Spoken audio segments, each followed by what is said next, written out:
కేంద్ర ప్రభుత్వం సహకారంతో గ్రామాల అభివృద్ధికి తన వంతు సహాయ సహకారాలు అందిస్తానని ఎంపీ రఘునందన్ రావు తెలిపారు. సిద్దిపేట జిల్లా చిన్నకోడూరు మండలం అనంతసాగర్ గ్రామంలోని బీజేపీ ముఖ్య కార్యకర్తల సమావేశంలో పాల్గొని మాట్లాడారు. రంగనాయక సాగర్ ఎడమ కాలువ మాచాపూర్ మీదుగా చౌడారం వరకు వచ్చిన కాలువ పనులు పూర్తి చేసి అనంతసాగర్ రైతులకు సాగునీరు వచ్చే విధంగా చేయాలని రైతులు కోరడంతో ఫోన్లో సంబంధిత అధికారులతో మాట్లాడి సాగునీరు వచ్చే విధంగా చేస్తామని తెలిపారు. పార్టీ బలోపేతానికి కృషి చేయాలని సూచించారు. వచ్చే ఎన్నికల్లో తెలంగాణ రాష్ట్రంలో అధికారమే లక్ష్యంగా ముందుకు సాగుతామని తెలిపారు. కార్యక్రమంలో బీజేపీ జిల్లా అధ్యక్షులు శంకర్, మండల అధ్యక్షులు శేఖర్, మాజీ మండల అధ్యక్షులు పిట్ల పరశురాములు, మండల ఉపాధ్యక్షులు బాపయ్య, నాగరాజు పాల్గొన్నారు.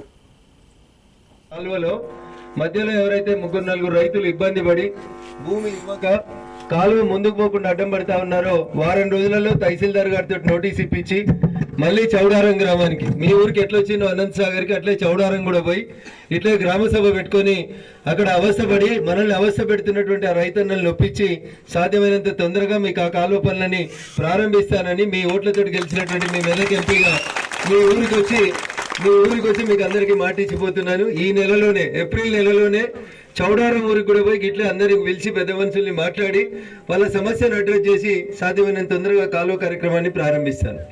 ఇకపోతే రెండోది సర్వీస్ రోడ్ గురించి అడిగింది. సర్వీస్ రోడ్ సమస్య ఏంది, సర్వీస్ రోడ్లకు ఎవరు అడ్డం వస్తున్నారు, ఎవరు ఇండ్లు ఉన్నాయి సర్వీస్ రోడ్కి ఏంది అనేది పొద్దున్నే వాళ్ళని పిలిచి మాట్లాడతాం. ఏ పార్టీ నాయకులైనా ఇప్పుడు ఎలక్షన్ లేవు, పార్టీల పంచాయతీ కాదు ఇది, వాళ్ళని కూడా బతిలాడి కొంచెం వెనుకకు జరగమని చెప్పి ఖచ్చితంగా సర్వీస్ రోడ్ని పూర్తి చేసి ఈ గ్రామంలో జరుగుతున్నటువంటి యాక్సిడెంట్లను తక్కువ చేసేందుకు ప్రయత్నం చేస్తాం అన్న. అన్ని